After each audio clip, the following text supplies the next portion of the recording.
Hello and welcome to the path of study. NCERT geography class 8 की श्रृंखला में इस वीडियो में हम चैप्टर नंबर 6 को समझेंगे। इसमें हम मानव संसाधन के बारे में जानेंगे। देखिए, किसी भी राष्ट्र की सबसे बड़ी संपत्ति क्या हो सकती है? वहाँ पे रहने वाले लोग हो सकते हैं। तो लोग यानी कि जो पीपल हैं वो राष्ट्र के एक बहुत ही महत्वपूर्ण संसाधन हो सकते हैं। मान लीजिए कि कोई देश है और उस देश में कोई भी प्राकृतिक संसाधन नहीं है, तो वह देश जो है अपने लोगों को अच्छी शिक्षा दिलवाएगा, अच्छी स्वास्थ्य सुविधाएं मुहैया करवाएगा, जिससे क्या होगा, ताकि वहाँ के लोग अच्छी गुणवत्तापूर्ण शिक्षा हासिल कर सके और वह उस शिक्षा को जो है उस शिक्षा का प्रयोग समाज में भले कार्यों के लिए कर सके, समाज में नए नए आविष्कार कर सके और तरह तरह की नवीन विधियों और नवीन क्रियाकलापों को विकसित कर सके। तो इस प्रकार हम मानव को ही एक संसाधन बना देंगे। एग्जाम्पल के लिए मान लीजिए कि हम उत्तर प्रदेश को ही ले लेते हैं। तो उत्तर प्रदेश में 20 करोड़ से भी अधिक जनसंख्या निवास करती है और यदि राज्य सरकार को यह दायित्व दे दिया जाए कि 20 करोड़ जनसंख्या का पालन पोषण करना है, तो यह दायित्व बहुत बड़ा हो जाता है और कहीं ना कहीं यह दायित्व को पूरा करने में भी असमर्थता राज्य सरकार की हो जाएगी। तो सिर्फ जनसंख्या को बैठाकर खिलाना और उनकी आवश्यकताओं की वस्तुओं की पूर्ति करना यह संभव नहीं होगा।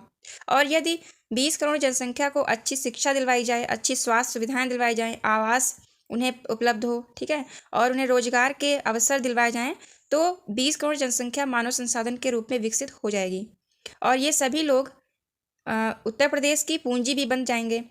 जैसे जापान देश के पास कोई प्राकृतिक संसाधन नहीं था, ना ही वहाँ पे खनिज संसाधन थे, लेकिन फिर भी वह इतना विकसित राष्ट्र कैसे बन गया?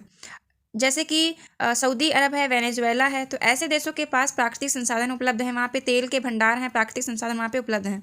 लेकिन जापान के पास तो ऐसा कुछ भी नहीं था। तो वह विकसित किस प्रकार हुआ?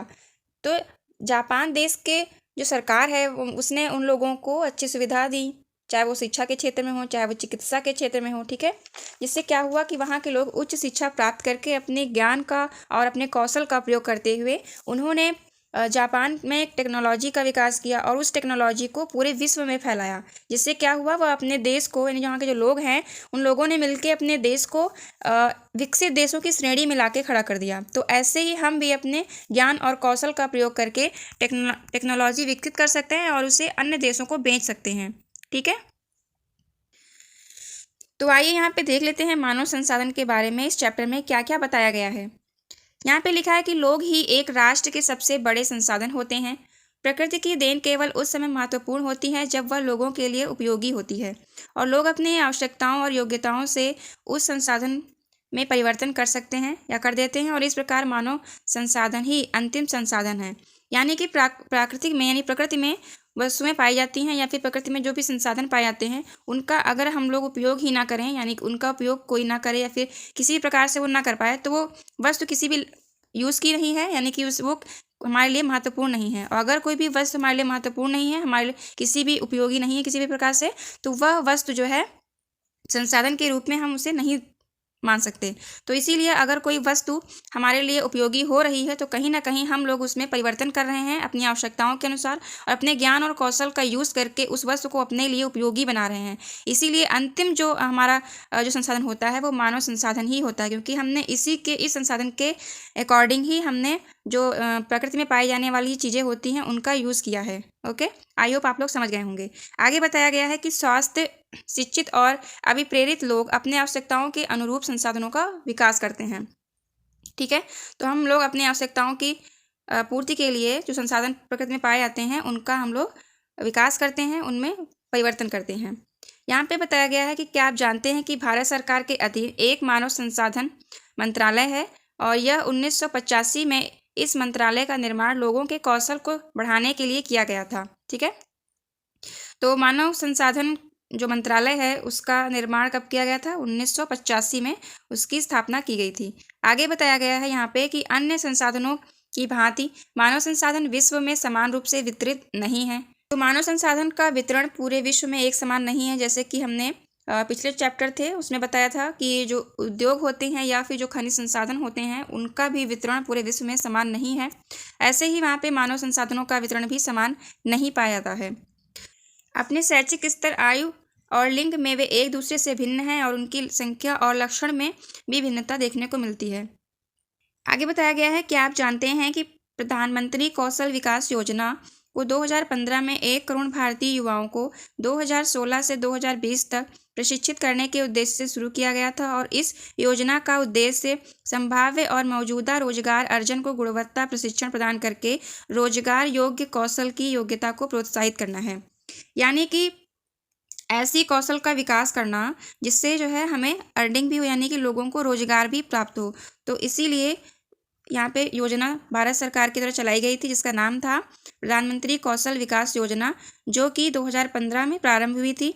और इसका जो उद्देश्य था वो 2016 से 2020 तक जो प्रशिक्षण देना था युवाओं को, जिससे वो लोग अपनी कौशल का उपयोग करके अपना जीविकोपार्जन कर सकें।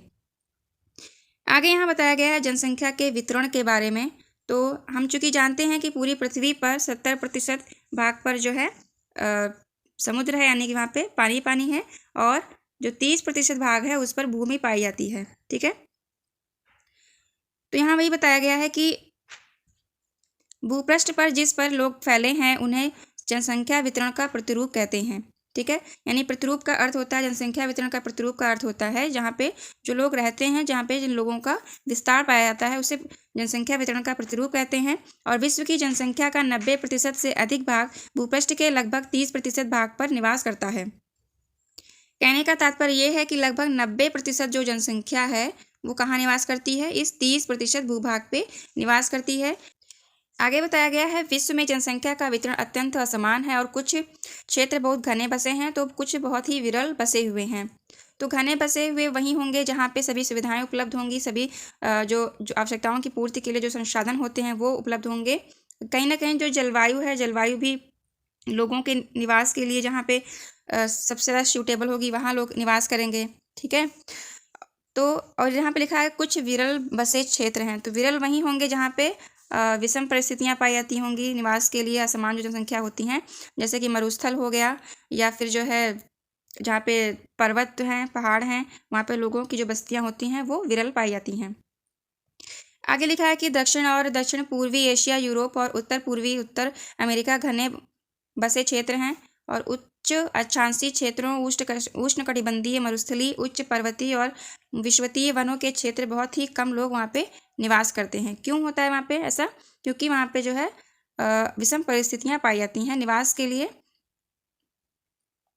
आगे बताया गया है कि विषुवत वृत्त के दक्षिण की अपेक्षा विषुवत वृत्त के उत्तर में बहुत अधिक लोग रहते हैं।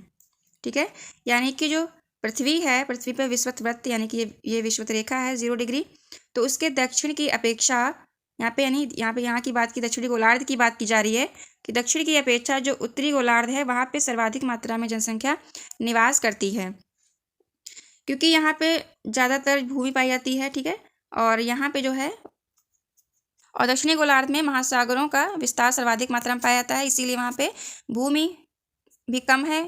तो कहीं ना कहीं एक ये फैक्टर भी है कि वहाँ पे जनसंख्या कम निवास करती है। इस पिक्चर में महाद्वीपों के अनुसार विश्व की जनसंख्या के वितरण के बारे में बताया गया है। आइए इसे समझ लेते हैं। सबसे पहले दिया गया है कि यहाँ पे येलो रंग से कुछ व्यक्तियों को प्रदर्शित किया गया है, जिसमें बताया गया है कि एशिया में रहते हैं। तो एशिया में देखिए यहाँ पे लिखा है एशिया में रहने वाले लोगों की संख्या देखिए कितनी ज़्यादा है। उसके बाद है फिर अफ्रीका के बारे में, ऐसे ही मध्य दक्षिण अमेरिका के बारे में, और उत्तर अमेरिका में रहने वाले लोगों की संख्या, और उसके बाद में ओशेनिया अर्थात ऑस्ट्रेलिया, न्यूजीलैंड और प्रशांत द्वीप समूह में रहने वाले लोगों की संख्या सबसे ज़्यादा जो है वहाँ पे कम है। विश्व की कुल जनसंख्या के लगभग 3/4 लोग 2 महाद्वीपों एशिया और अफ्रीका में रहते हैं, यानी कि सबसे ज़्यादा जनसंख्या पूरे विश्व की 3/4 जो जनसंख्या होती है वो निवास करती है एशिया में और अफ्रीका में। उसके बाद विश्व के 60% लोग केवल 10 देशों में ही रहते हैं। इन सभी देशों में 100 करोड़ से अधिक लोग निवास करते हैं। तो यहाँ पे 6.2 में जो 6.2 चित्र है उसमें बताया गया है कि विश्व की घनी आबादी वाले देश विश्व के रूपरेखा मानचित्र के द्वारा प्रदर्शित की गई है। यहाँ पे तो सबसे ज़्यादा जनसंख्या कहाँ है? चीन में है, और दूसरे नंबर पे भारत है। ठीक है, उसके बाद तीसरे नंबर पे यूएसए है, चौथे नंबर पे इंडोनेशिया, 5th पे ब्राज़ील, 6th पे पाकिस्तान, 7th पे बांग्लादेश, 8th पे नाइजीरिया, 9th पे रूस है, और 10वें नंबर पे है जापान। ठीक है, तो ये पूरे विश्व में निवास करने वाली जनसंख्या की जो वितरण है वो किस प्रकार से आसमान है, इस प्रकार यहाँ पे इसमें दिखाया गया है। तो सबसे ज़्यादा जनसंख्या चीन में है और दूसरे नंबर पे भारत है।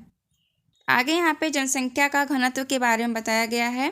तो यहाँ पे जो 2011 में जनगणना हुई थी तो उसके अनुसार यहाँ बताया गया है कि भारत की जनसंख्या का औसत घनत्व 342 व्यक्ति प्रति वर्ग किलोमीटर है। ठीक है, तो ये फैक्ट इम्पॉर्टेंट है, इसे याद रखिएगा। आगे बताया गया है कि यहाँ पे जो जनसंख्या घनत्व है उसके अंतर्गत बताया गया है कि पृथ्वी पृष्ठ के एक इकाई क्षेत्र में रहने वाले लोगों की संख्या को जनसंख्या का घनत्व कहा जाता है और सामान्य रूप से 1 प्रति वर्ग किलोमीटर में व्यक्त किया जाता है। तो प्रति वर्ग किलोमीटर यानी कि 1 किलोमीटर के दायरे में कितने लोग निवास करते हैं, तो वहाँ पे कितना जनसंख्या घनत्व पाया जाता है, उसी आधार पे ये डिसाइड किया जाता है कि उस क्षेत्र का या उस राज्य का जनघनत्व कितना है। ठीक है, तो संपूर्ण विश्व का औसत जनसंख्या घनत्व 51 व्यक्ति प्रति वर्ग किलोमीटर है। ठीक है, ये पूरे विश्व का बताया गया है कि पूरे विश्व की जो औसत जो जनघनत्व है वो 51 व्यक्ति पर प्रति किलोमीटर है, यानी कि 51 व्यक्ति जो है औसतन प्रति वर्ग किलोमीटर में निवास करते हैं, उनका घनत्व बताया गया है यहाँ पे। सबसे अधिक जनसंख्या घनत्व दक्षिण मध्य एशिया में है और इसके पश्चात क्रमशः पूर्वी एशिया और दक्षिणी पूर्वी एशिया में है। ठीक है, आगे यहाँ पे जनसंख्या वितरण को प्रभावित करने वाले कारकों के बारे में बताया गया है कि कौन कौन से ऐसे कारक हैं जो कि जनसंख्या वितरण को प्रभावित करते हैं। तो ये बहुत इंपॉर्टेंट है, इस टाइप के क्वेश्चन जो है मेंस में लिखने को आ सकते हैं, तो इसे अच्छे से याद आप ध्यान से समझ लीजिए और इसके नोट्स भी बना लीजिए। तो सबसे पहले यहाँ पे भौगोलिक कारकों के बारे में बताया गया है। तो उसके अंतर्गत है स्थलाकृति, जलवायु, मृदा और जल। तो स्थलाकृति जैसे कि पर्वत हो गए, पठार हो गए और मैदानी क्षेत्र हैं, तो इन अलग अलग स्थलाकृतियों पे निवास करने वाले जो लोग हैं उनका जनघनत्व भी विभिन्न प्रकार से अलग अलग ही पाया जाता है। जैसे कि पर्वतों में वहाँ पे जनसंख्या विरल पाई जाती है, पठारों में भी विरल पाई जाती है और जो मैदानी क्षेत्र होते हैं वहाँ पे जनसंख्या घनत्व काफ़ी सघन पाया जाता है। ठीक है, तो आगे बताया गया है कि लोग सदैव पर्वत पठारों की तुलना में मैदानी भागों में ही रहना पसंद करते हैं क्योंकि ये क्षेत्र खेती, विनिर्माण और सेवा क्रियाओं के लिए उपयुक्त होते हैं। जैसे कि गंगा के मैदान विश्व के सबसे अधिक घने बसे हैं और जबकि एंडीज, आल्प्स और हिमालय जैसे पर्वत विरल बसे हुए हैं। तो यहाँ पे एग्जाम्पल दिया गया है कि जो गंगा का मैदान है वो सबसे ज़्यादा घना बसा हुआ है और जो एंडीज पर्वत हैं, आल्प्स पर्वत हैं, हिमालय जो पर्वत हैं, तो वहाँ पे जो जनसंख्या का घनत्व है वो काफ़ी विरल पाया जाता है। आगे यहाँ पे नेक्स्ट फैक्टर बताया गया है जलवायु के बारे में। तो जलवायु जैसे कि बहुत गर्म हो गई तो वहाँ पे भी लोगों की संख्या जो जनघनत्व वो काफ़ी कम पाया जाएगा, चाहे वो भारत का रेगिस्तान हो जिसका नाम है थार का मरुस्थल या फिर सहारा मरुस्थल अफ्रीका में है। इसके अलावा अगर ठंडी प्रदेशों की बात कर ली जाए तो जैसे कि रूस के ध्रुवीय प्रदेश हो गए, कनाडा और अंटार्कटिका में रहने से लोग बचते हैं क्योंकि वहाँ पे अत्यधिक ज़्यादा मात्रा में वहाँ पे ठंड पड़ती है, तो वो वहाँ पे विषम परिस्थितियों के कारण ही वहाँ पे लोग निवास करना पसंद नहीं करते। नेक्स्ट फैक्टर है मृदा। तो जो मृदा है, मिट्टी है, वो भी लोगों के निवास करने के लिए एक महत्वपूर्ण कारक हो सकती है।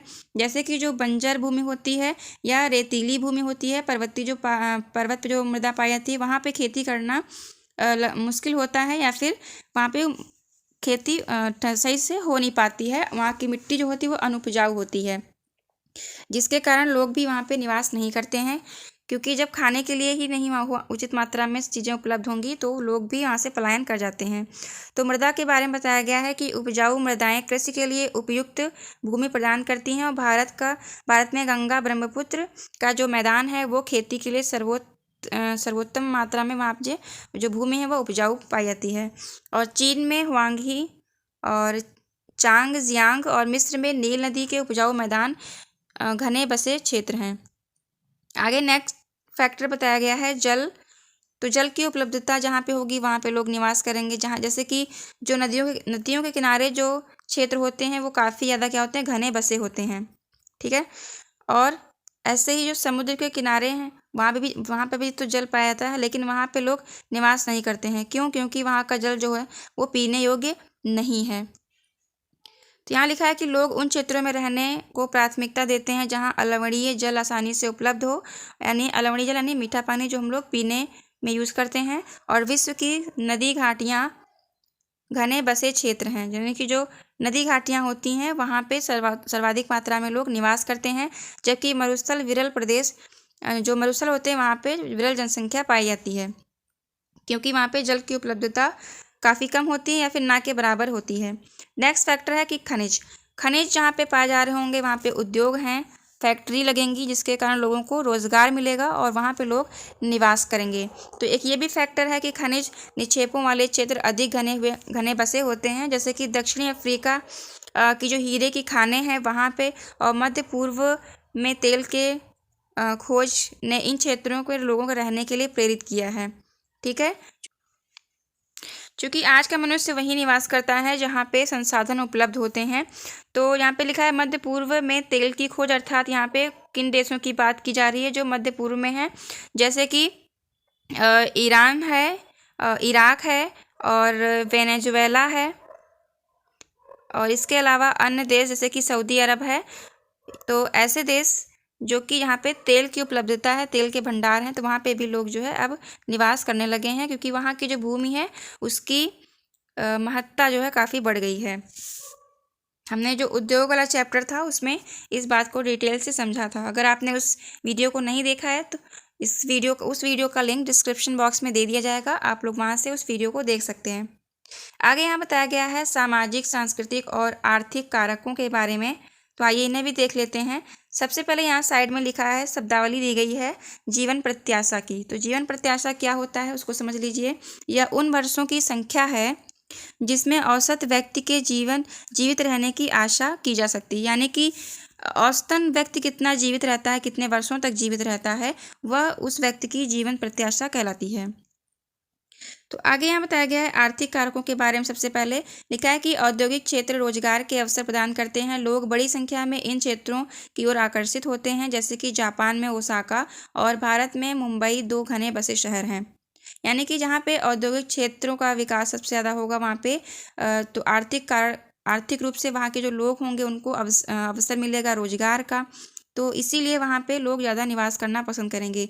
जैसे कि यहाँ पे एग्जाम्पल भी दे दिया गया है, जापान का ओसाका और भारत में मुंबई। ठीक है, तो अब आप लोग कमेंट करके बताइए कि जापान का मैनचेस्टर किसे कहते हैं और भारत में उत्तर भारत का मैनचेस्टर किसे कहा जाता है। नेक्स्ट है सांस्कृतिक कारक। तो सांस्कृतिक कारक में लिखा है कि धर्म और सांस्कृतिक महत्ता वाले स्थान लोगों को आकर्षित करते हैं। वाराणसी, यरूशलेम और वेटिकन सिटी इसके कुछ उदाहरण हैं। ठीक है, तो सांस्कृतिक कारण होते हैं जहाँ पे लोग पर्यटन के रूप में भी आ सकते हैं, और साथ में जो है धार्मिक आस्थाएं भी होती हैं। तो और जो देश होता है उसका वहाँ पे कल्चर भी देखने को मिलता है, तो लोग वहाँ पे आकर्षित होते हैं। तो इस कारक के कारण जो है लोगों को रोजगार भी मिलता है और लोगों का मनोरंजन भी होता है, तो इस कारण भी यहाँ पे जनसंख्या घनत्व देखने को मिलता है। नेक्स्ट फैक्टर है सामाजिक कारक। तो सामाजिक कारक में लिखा है कि अच्छे आवास, शिक्षा और स्वास्थ्य सुविधाओं के क्षेत्र अत्यधिक घने बसे हैं, उदाहरण के लिए पुणे। ठीक है, तो सामाजिक कारक में जैसे कि शिक्षा हो गया, स्वास्थ्य सुविधाएँ हो गई, या अच्छे आवास, लोगों को रहने के लिए अच्छे मकान उपलब्ध हों, तो ऐसे क्षेत्रों में भी जनसंख्या अत्यधिक मात्रा में पाई जाती है। आगे यहाँ बताया गया है जनसंख्या परिवर्तन के बारे में। जनसंख्या परिवर्तन से तात्पर्य एक निश्चित अवधि के दौरान लोगों की जनसंख्या में लोगों की संख्या उसमें परिवर्तन होता है। क्योंकि विश्व में जो जनसंख्या है वो कभी भी स्थिर नहीं रहती है, हमेशा वो बढ़ती रहती है। इसको आप चित्र संख्या 6.3 के थ्रू यहाँ पे देख सकते हैं, समझ सकते हैं कि अगर देखा जाए 1000 वर्ष में जो थे उस वहाँ पे कितनी जनसंख्या थी, लगभग पूरे विश्व में 265 मिलियन जनसंख्या थी, और 1999 में जो जनसंख्या थी वो 6000 मिलियन, और यहाँ पे आशा की गई है कि 2025 तक जो जनसंख्या हो जाएगी वो 8525 मिलियन तक पहुँच जाने की आशा है। तो यहाँ पे कहने का तात्पर्य ये है कि जनसंख्या जो है निरंतर बढ़ रही है। और मानव इतिहास ऐसा क्यों होता है, क्योंकि जन्म और मृत्यु में जो है काफ़ी मात्रा में वहाँ पर डिस्टेंस देखने को मिलता है। ऐसा वास्तव में जन्म और मृत्यु की जनसंख्या में परिवर्तन के कारण ही होता है। से मानव इतिहास कि लंबी अवधि से सन 1800 तक विश्व की जनसंख्या धीरे धीरे बढ़ी है और बड़ी संख्या में बच्चे जन्म लेते हैं, लेकिन शीघ्र ही उनकी मृत्यु भी हो जाती है। ऐसा इसलिए था क्योंकि वहाँ उचित स्वास्थ्य सुविधाएं नहीं थी और सभी लोगों के लिए पर्याप्त भोजन भी उपलब्ध नहीं था। किसान सभी लोगों के लिए भोजन की आवश्यकताओं को पूरा करने के लिए पर्याप्त उत्पादन करने में भी सक्षम नहीं थे। तो परिणाम स्वरूप क्या हुआ कि जनसंख्या में वृद्धि जो है वो काफ़ी धीमी हुई या फिर काफ़ी कम हो रही थी। लेकिन जब आगे हम बात करते हैं आने वाले वर्षों में, चाहे वो सन 1804 में हो, वहाँ पे क्या हुआ 1 अरब जनसंख्या हो गई और 1500 वर्षों पूर्व यहाँ पे 1958 की बात की गई, 59 की बात की गई है। तो 1959 में विश्व की जनसंख्या 3 अरब पहुँच गई। ठीक है, तो क्या हुआ धीरे धीरे वृद्धि यहाँ पे होने लगी। ऐसा क्यों हुआ? क्योंकि जो देश थे उन्होंने अपने ज्ञान का विकास किया, कौशल का विकास किया, धीरे धीरे टेक्नोलॉजी का विकास हुआ। इससे क्या हुआ लोग अपने जो देश थे उन्होंने अपने लोगों को शिक्षित करना प्रारंभ किया, अच्छी स्वास्थ्य सुविधाएं मुहैया करवाईं, जिससे क्या हुआ लोगों का विकास हुआ और धीरे धीरे मृत्यु दर में भी कमी आने लगी, जिससे क्या हुआ जनसंख्या में वृद्धि देखने को अब मिलती है। आगे यहाँ बताया गया है कि 1999 में 30 वर्ष की अवधि से कम में जनसंख्या दुगनी 6 अरब हो गई। यानी केवल 30 साल में ही जो जनसंख्या थी यानी कि 3 अरब जनसंख्या थी वो क्या हुई दोगुनी हो गई, 3 अरब से 6 अरब हुई केवल 30 वर्षों में। तो इस वृद्धि का मुख्य कारण खाद्य आपूर्ति, औषधियों के कारण मृत्यु दर में कम होना है, जबकि जन्म दर अभी भी बहुत अधिक है। यानी कि जो जन्म दर है वो कंटिन्यू यहाँ पे बरकरार थी, लेकिन जो मृत्यु दर थी उसमें कमी आ गई। ऐसा क्यों हुआ? क्योंकि जो टेक्नोलॉजी का विकास हुआ इससे खाद्यान्न की आपूर्ति होने लगी, यानी कि जो उत्पादन है उसमें वृद्धि हुई और जब लोगों को स्वास्थ्य सुविधाएं उपलब्ध कराई गई और धीरे धीरे शिक्षा का विकास हुआ, इससे क्या हुआ टेक्नोलॉजी का विकास हुआ और जो दवाइयाँ थी जो खोजें होती हैं, आविष्कार होते हैं, चाहे किसी भी क्षेत्र में हो, चाहे वो चिकित्सा के क्षेत्र में हो या फिर जो है अन्य किसी भी क्षेत्र में हम ले लेते हैं, तो उससे क्या हुआ धीरे धीरे विकास हुआ और अब प्रेजेंट में अगर देखा जाए तो मृत्यु दर में भी कमी काफ़ी कम हो गई है। आगे बताया गया है कि जन्मों को साधारणतः जन्म दर में आंका जाता है और जन्म दर अर्थात प्रति 1000 व्यक्तियों पर जीवित जन्मों की संख्या को मापा जाता है और मृत्यु दर को प्रति 1000 व्यक्तियों पर मृतकों की संख्या को मापा जाता है। तो कहने का तात्पर्य यह है कि जन्म दर की अगर हम बात करते हैं तो 1000 व्यक्तियों पर एक वर्ष में, मान लीजिए हम एक वर्ष में अगर देखें तो एक वर्ष में 1000 व्यक्तियों पर कितने बच्चों का जन्म हुआ वो होता है जन्म दर। ठीक है, जितने बच्चों का जन्म होगा हो जाएगी जन्म दर और उसी वर्ष अगर 1000 प्रति 1000 व्यक्तियों में कितने लोगों की मृत्यु हुई है तो वो हो जाती है मृत्यु दर। ठीक है, तो जन्म दर और मृत्यु दर दोनों को प्रति 1000 व्यक्तियों में ही मापा जाता है। किसी क्षेत्र विशेष में लोगों के आने जाने को प्रवास कहते हैं, यानी कि प्रवास का अर्थ होता है माइग्रेशन। लोग क्यों करते हैं? जैसे कि विषम परिस्थितियाँ हो गई, वहाँ पे सूखा की स्थिति हो गई या बाढ़ की स्थिति हो गई या फिर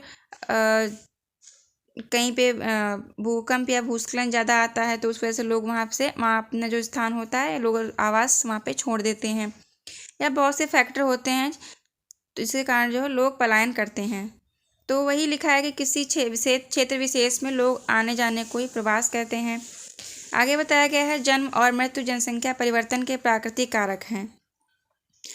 तो जो प्राकृतिक कारक है जनसंख्या परिवर्तन का जन्म और मृत्यु ही है और एक देश के जन्म दर और मृत्यु दर के बीच के अंतर को प्राकृतिक वृद्धि दर कहा जाता है। ठीक है, तो जन्म दर और मृत्यु दर के बीच के जो अंतर होगा उसको कहा जाता है प्राकृतिक वृद्धि दर। विश्व में जनसंख्या के बढ़ने का मुख्य कारण प्राकृतिक वृद्धि दर का तीव्रता से बढ़ना है। आगे यहाँ पे बताया गया है, यहाँ पे चित्र के माध्यम से समझाया गया है कि जनसंख्या में संतुलन किस प्रकार से बनाया जा सकता है। जैसे कि पहले लिखा है कि मृत्यु दर में जन्म दर का अधिक होना जनसंख्या वृद्धि को प्रदर्शित करता है। ठीक है, आगे यहाँ पे जन्म दर और मृत्यु दर अगर समान होती है तो ऐसी स्थिति में जो है जनसंख्या संतुलित रहती है, लेकिन अगर जन्म दर अधिक हो रही है और मृत्यु दर कम हो रही है तब भी जो है जनसंख्या असंतुलित रहती है। तो अगर जन्म दर और मृत्यु दर समान रहेगी इससे क्या होगा जनसंख्या में संतुलन बना रहेगा। आगे यहाँ पे एक साइड में आप्रवास और उत्प्रवास के बारे में बताया गया है कि जब व्यक्ति नए देश में जाता है तो इस प्रक्रिया को अप्रवास कहा जाता है और जब उस जब वह व्यक्ति उस देश को छोड़ देता है, छोड़ के किसी और देश जाता है, तो उसे कहा जाता है उत्प्रवास। ठीक है। तो प्रवास एक अन्य कारक है जिससे जनसंख्या के आकार में परिवर्तन होता है। लोग एक देश में अथवा देशों के बीच एक स्थान से दूसरे स्थान पर जा सकते हैं। और उत्प्रवासी वे लोग होते हैं जो देश को छोड़ते हैं, और अप्रवासी वे लोग होते हैं जो देश में आते हैं। ठीक है। तो ये उत्प्रवास या प्रवास किसी भी कारण से हो सकता है, चाहे जैसे कि रोजगार के कारण व्यक्ति अपने देश को छोड़ के दूसरे देश जा रहा हो, या फिर भौगोलिक परिस्थितियों के कारण जो है व्यक्ति अपने देश को छोड़ के जाता है या फिर किसी अन्य देश में आता है। संयुक्त राज्य अमेरिका और ऑस्ट्रेलिया जैसे देशों में भीतरी प्रवास अथवा अप्रवास द्वारा जनसंख्या वहाँ पे बढ़ी है। ठीक है। लेकिन जो सूडान जैसा देश एक ऐसा देश है जहाँ पे क्या हुआ, लोग बाहर से आए और उत्प्रवास के कारण जनसंख्या में कमी का अनुभव वहाँ पे किया गया। अंतर्राष्ट्रीय प्रवास की सामान्य प्रवृत्तियाँ यह है कि लोग अच्छे आर्थिक अवसरों की खोज में कम विकसित राष्ट्रों से अधिक विकसित राष्ट्रों में चले जाते हैं, और देशों के अंदर बड़ी संख्या में लोग रोजगार, शिक्षा और स्वास्थ्य सुविधाओं की खोज में ग्रामीण क्षेत्रों में नगरीय क्षेत्रों की ओर चले जाते हैं। यानी कि कौन कौन से फैक्टर होते हैं जिसके द्वारा लोग प्रवास करते हैं या अप्रवास करते हैं, यानी कि उत्प्रवास करते हैं या फिर अप्रवास करते हैं। तो यहाँ पे रोजगार एक बताया था, और शिक्षा, स्वास्थ्य सुविधाओं के कारण भी लोग जो है पलायन करते हैं। फिर चाहे वो एक देश से दूसरे देश हो या फिर ग्रामीण क्षेत्रों से ही, अगर हम शहरी या नगरीय क्षेत्रों की बात करें, वहाँ पे भी पलायन देखने को मिलता है। आगे यहाँ पे जनसंख्या परिवर्तन के प्रतिरूप के बारे में बताया गया है कि जनसंख्या वृद्धि की दर विश्व में अलग अलग है। ठीक है। यानी कि जो जनसंख्या वृद्धि है वो विश्व में अलग अलग है, अलग अलग देशों में अलग अलग वहाँ पे जनसंख्या वृद्धि देखने को मिलती है। यद्यपि विश्व में कुल जनसंख्या तीव्रता से बढ़ रही है, तथापि सभी देशों में यह वृद्धि अनुभव नहीं की जा रही है। तो ऐसा क्यों है कि वहाँ चूँकि सभी देशों में जनसंख्या वृद्धि भी हो रही है और इसका अनुभव भी नहीं हो रहा है, यानी या ऐसा प्रतीत भी नहीं हो रहा है, तो ऐसा क्यों है? तो आगे बताया गया है कि कुछ देशों में, जैसे कि केन्या में जनसंख्या वृद्धि दर ऊंची है, उन देशों में जन्म दर और मृत्यु दर दोनों ही उच्च हैं। ठीक है। तो अगर जन्म दर बढ़ रही है और मृत्यु दर भी उसी स्थिति में समान रूप से बढ़ रही है, तो वहाँ पे जनसंख्या वृद्धि देखने को नहीं मिलती है। लेकिन अगर जन्म दर बढ़ रही है और मृत्यु दर कम है, तो वहाँ पे जनसंख्या में वृद्धि देखने को मिलती है। ठीक है। आगे बताया गया है कि हाल ही में स्वास्थ्य सेवाओं में सुधार के साथ मृत्यु दर कम हो गई, परंतु जन्म दर अभी भी अधिक है, जिससे क्या हुआ, वृद्धि दर भी बढ़ रही है। अगर स्वास्थ्य सुविधाएं लोगों को मुहैया हो जाएंगी, ठीक है, तो क्या होगा, बीमारियों से लोग बचे रहेंगे और फिर क्या होगा, मृत्यु दर में कमी आएगी, जिससे ऑल ओवर अगर देखा जाए तो वृद्धि, जो जनसंख्या है उसमें इजाफा होगा, यानी जनसंख्या वृद्धि वहाँ पे देखने को मिलेगी।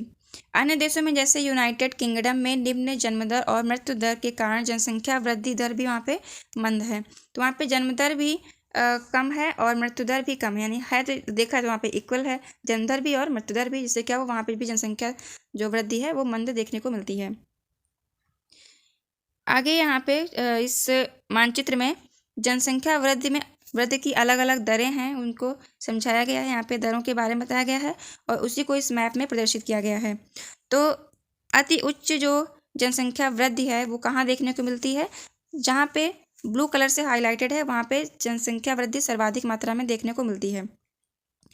नेक्स्ट फिर है अति उच्च है जनसंख्या, जो ब्लू कलर से है। उसके बाद है जो पिंक कलर है, लाइट पिंक है, या यूँ कह लीजिए जो पीच कलर है वो उच्च है, वहाँ पे उच्च जनसंख्या है, यानी कि जो ब्लू से है उससे थोड़ा सा कम है। यहाँ पे अगर ये ब्लू 3% जनसंख्या है, इससे अधिक है, और जो उच्च है वो 2% या 2.9% जो है वहाँ पे वृद्धि दर देखने को मिलती है। ठीक है। और जो लाइट येलो कलर है यहाँ पे दिख रहा है ये, ठीक है, तो यहाँ पे जो जन्म दर है या फिर जो जनसंख्या वृद्धि है वो निम्न है, ठीक है, ज़्यादा नहीं है, निम्न है, तो ये है 0.9%। और जो वाइट कलर है, जैसे कि यहाँ पे यूरोप में देख लीजिए ये, और अंटार्कटिका और आर्कटिक में, तो वहाँ पे भी जनसंख्या दर निम्न से भी कम है, क्योंकि अंटार्कटिका में तो जनसंख्या निवास ही नहीं करती है, ठीक है, तो वहाँ पे शून्य है। आगे यहाँ पे जनसंख्या संगठन के बारे में बताया गया है, इसको समझ लीजिए क्या होता है। किसी देश की जनसंख्या कितनी भी अधिक हो उसका उस देश के आर्थिक विकास के स्तर पर कुछ अंतर नहीं पड़ता है। जैसे कि अगर हम बांग्लादेश और जापान का एग्जांपल ले लेते हैं तो वे देश काफ़ी यहाँ पे काफ़ी घने बसे देश हैं, लेकिन जापान और बांग्लादेश से आर्थिक रूप से अधिक विकसित है। ठीक है, तो जो जापान है वो अधिक विकसित है बांग्लादेश से। ठीक है, जबकि जो जापान है वो अत्यधिक मात्रा में वहाँ पे जनसंख्या निवास करती है बांग्लादेश से। बांग्लादेश के कंपैरिजन में वहाँ पे जनसंख्या ज़्यादा निवास करती है, लेकिन फिर भी जापान जो है वो विकसित देश है। क्यों है? क्योंकि वो यहाँ की जो जनसंख्या है वो मैंने स्टार्टिंग में ही उसको समझाया था कि जो वहाँ की जनसंख्या है वो एक मानव संसाधन के रूप में है। जो वहाँ के जो लोग हैं वो उस देश की पूंजी के रूप में है। ठीक है, क्यों है वो बता चुके हैं। यहाँ पे आगे समझिए, एक संसाधन के रूप में लोगों की भूमिका को समझने के लिए हमें उनके गुणों के बारे में जानने की आवश्यकता होती है। और लोग अपनी आयु, लिंग, साक्षरता स्तर, स्वास्थ्य दशाओं और व्यवसाय और आय के स्तर पर एक दूसरे से भिन्न होते हैं।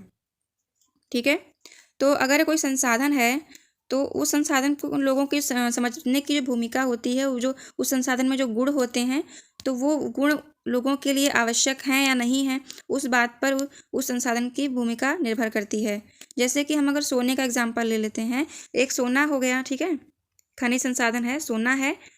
और एक ले लेते हैं हम लोहे का एग्जाम्पल ले लेते हैं। ठीक है, ठीक है, लोहा हो गया। तो यहाँ पे दो खनिज संसाधन हैं।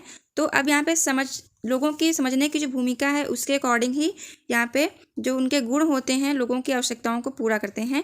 जैसे कि सोना हो गया, ये क्या है, इससे लोग आभूषण बनाते हैं, ये ज़्यादा यहाँ पे लोगों के लिए इम्पॉर्टेंट है।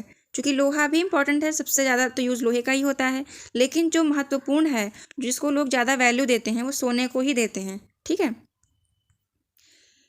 आगे बताया गया कि लोग अपनी आयु, लिंग, साक्षरता स्तर और जो व्यवसाय है, जो स्वास्थ्य सुविधाएं हैं, वो आय के स्तर पर एक दूसरे से भिन्न होती हैं। यानी कि जो लोगों की आय होती है और सभी लोगों को जो लोग होते हैं उसमें भिन्न भिन्न प्रकार से इन सभी चीज़ों का वितरण देखने को मिलता है और लोगों की इन विशेषताओं के बारे में जानना भी आवश्यक होता है। और जनसंख्या संगठन जनसंख्या की संरचना को दर्शाता है। यानी कि जो जनसंख्या संगठन होता है वही जो लोग होते हैं, जो जनसंख्या होती है उसके वितरण को प्रदर्शित करता है। जैसे कि बताया गया है कि जनसंख्या संगठन हमारी यह जानने में सहायता करता है कि लोग कितने पुरुष हैं, लोगों में कितने पुरुष हैं, कितनी स्त्रियां हैं और किस आयु वर्ग के लोग हैं, कितने शिक्षित हैं, कितने वहाँ पे जो व्यवसाय करने वाले लोग हैं, किन लोगों की आय स्तर उच्च है, किन लोगों की आय स्तर, आय मतलब इनकम वो निम्न है, या फिर किन किन लोगों को स्वास्थ्य सुविधाएं उपलब्ध हो रही हैं या किन को नहीं उपलब्ध हो रही हैं। तो ये सभी चीज़ें जो है हम जनसंख्या संगठन में अध्ययन करते हैं। तो आगे जो लिखा है कि एक देश के जनसंख्या संगठन का अध्ययन करने की एक रुचिकर विधि को एक एग्जाम्पल दिया गया है कि जनसंख्या पिरामिड है और जिसे आयु लिंग पिरामिड भी कहा जाता है। ठीक है, तो किसी अगर देश की हमको जनसंख्या संगठन को समझना है, उसके जनसंख्या संगठन का अध्ययन करना है, तो हम एक विधि है जिसका नाम है जनसंख्या पिरामिड, उसके थ्रू जो है इन सभी चीज़ों का पता लगा सकते हैं। इसका एक अन्य नाम यहाँ पे दिया गया है आयु लिंग पिरामिड। ठीक है, तो जनसंख्या पिरामिड को कहते हैं, एक अन्य नाम से भी जानते हैं, इसका नाम है आयु लिंग पिरामिड। तो उसी के बारे में बताया गया है कि एक जनसंख्या पिरामिड किन किन बातों को दर्शाता है। आइए इसे समझ लेते हैं। यहाँ पे एक जनसंख्या पिरामिड को प्रदर्शित किया गया है इस चित्र में, देखिए। तो जनसंख्या पिरामिड से क्या क्या हम यहाँ पे जान सकते हैं।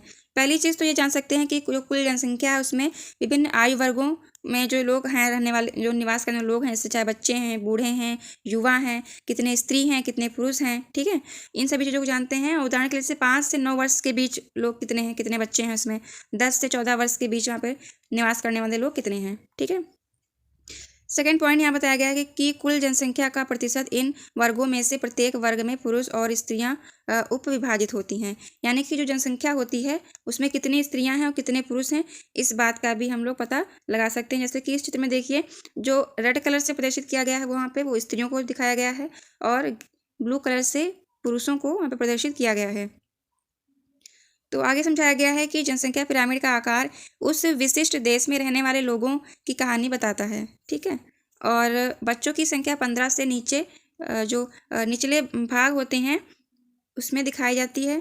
यानी कि इस अगर चित्र में देखिए यहाँ पे ठीक है, जो 1 से लेकर 15 तक जो खाने होते हैं वहाँ पे प्रदर्शित किया जाता है, इनको जो बच्चे हैं उनको प्रदर्शित किया जाता है और उसके ऊपर अन्य आयु वर्ग के लोगों को प्रदर्शित किया जाता है।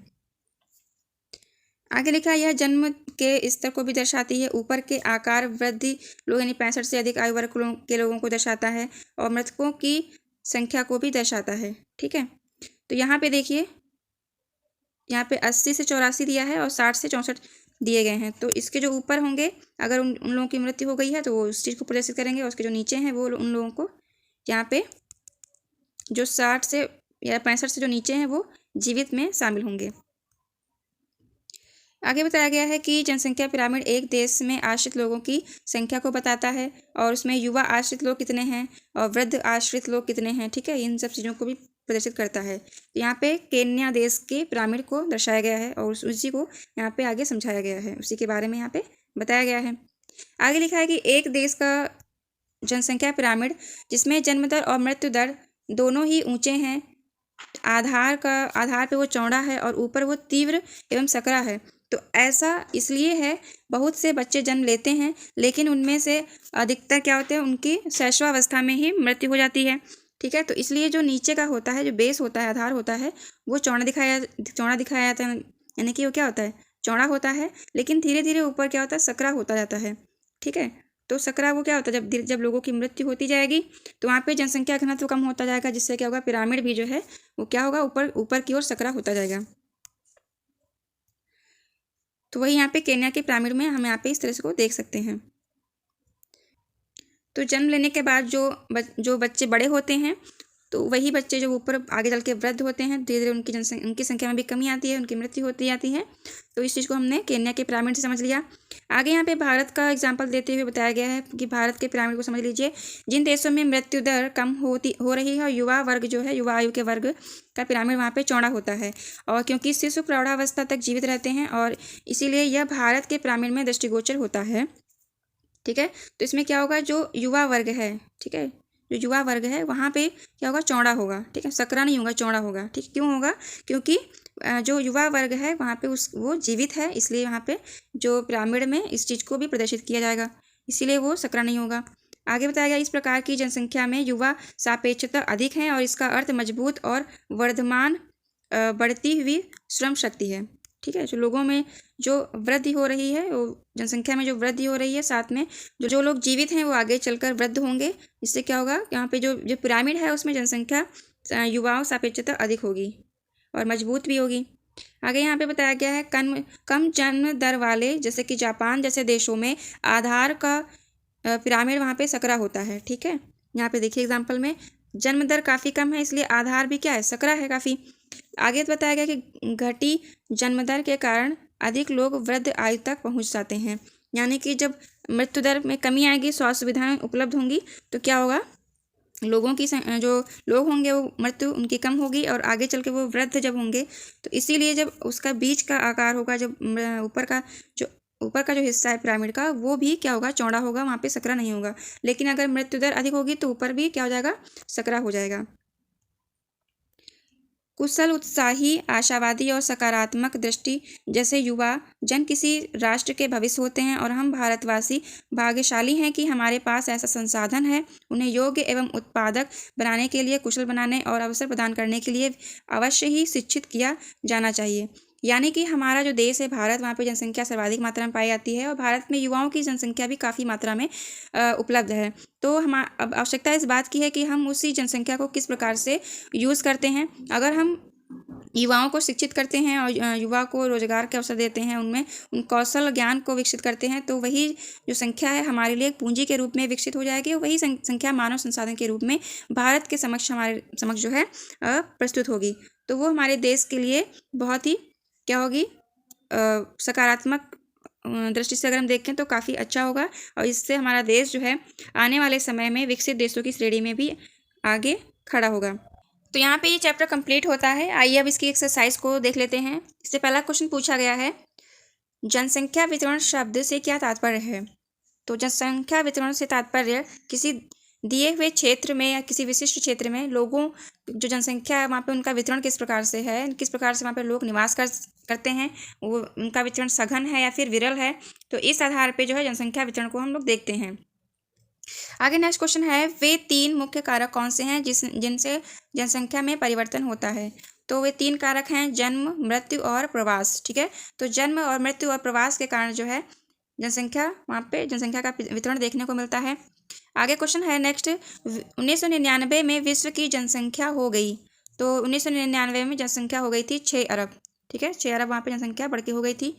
और लास्ट क्वेश्चन है, जनसंख्या पिरामिड क्या है? तो जनसंख्या पिरामिड जनसंख्या का आयु लिंग संगठन का आलेख निरूपण जो है वो कहलाता है जनसंख्या पिरामिड। तो ये था हमारा आज का वीडियो। आई होप आपको अच्छे से समझ में आया होगा और हम आशा करते हैं कि आप इस वीडियो को लाइक और शेयर करना नहीं भूलेंगे। एनसीईआरटी की श्रृंखला से जुड़ने के लिए हमारे चैनल को सब्सक्राइब कर लीजिए, जिससे वीडियो अपलोड करते ही आपको नोटिफिकेशन मिल सके। और इस वीडियो का PDF अगर आपको चाहिए तो नीचे टेलीग्राम चैनल का लिंक डिस्क्रिप्शन बॉक्स में दे दिया गया है, आप वहाँ जाके इस वीडियो के PDF को डाउनलोड कर सकते हैं। Thank you for watching. जय हिंद।